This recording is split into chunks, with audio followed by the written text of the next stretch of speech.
Talk to us about what you would give as your best marriage advice to people who are not there yet, who are anticipating marriage. What's your best marriage advice? What should they keep in mind right now? Go ahead.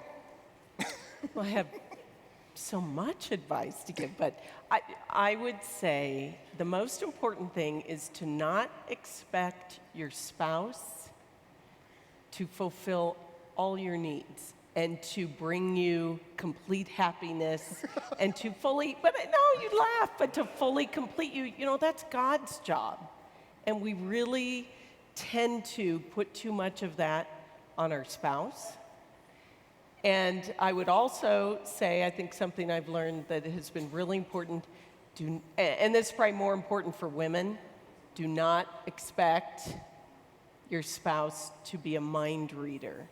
You've got to tell them what you are thinking, and you really, have to lay out your expectations and not just think if they loved me, they would, X, Y, Z.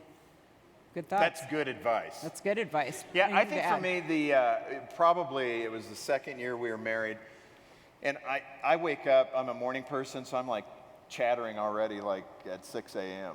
And Jean was a night owl, and so I realized that she'd never spoke before 10 o'clock. She really didn't talk. I thought she was mad at me. I mean, I'd be brushing my teeth. Hey, did you have a good night? Can I tell you my dream? It was awesome, this dream I had. This guy told me I was going to meet my wife, and that she was going to have a heart for the things of God. She's going, don't talk to me so early in the morning.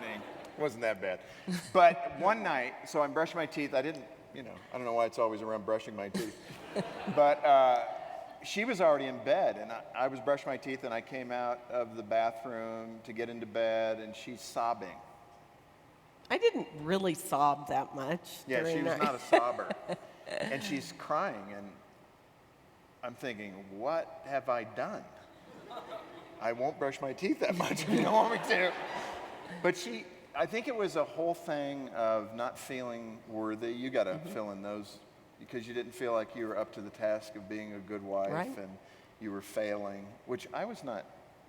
I didn't feel. No, that you way weren't at all. projecting that. That's internal, of just feeling like I wasn't measuring up as a wife. Right, and so one of the things that I felt was a bedrock for our relationship, I remember that night I was crying because I'm thinking, oh my goodness, we've been married 2 years and I'm losing my wife. I lost my mother, I lost my father, now I'm losing my wife. My life is messed up. And I remember just saying to Jean that night, I said, listen, my life has been so bad, we are not going to get a divorce. I am never going to give you a divorce. And I said, we can either do this one of two ways. We're either going to do it happily, or we're going to do it without happiness. But you're never going to divorce me. And it was like a bedrock, I think, for you. It gave you a confidence that you didn't have to perform. You didn't have to earn my love. And I think that so much of the culture today is in that space. It's all about me. Marriage is not all about you. And here's the other piece of advice. I think God has done this for a very specific reason. He brings two people together. It says you become one flesh. The humor of it is he typically brings two opposite people together. And then what you're supposed to learn in that environment is selflessness, to become more like him. Give of yourself. You want to be a leader? Serve others. Start with your spouse.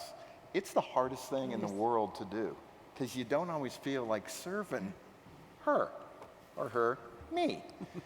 But I think it's the lesson God wanted to teach us, is to give up ourselves for our spouse.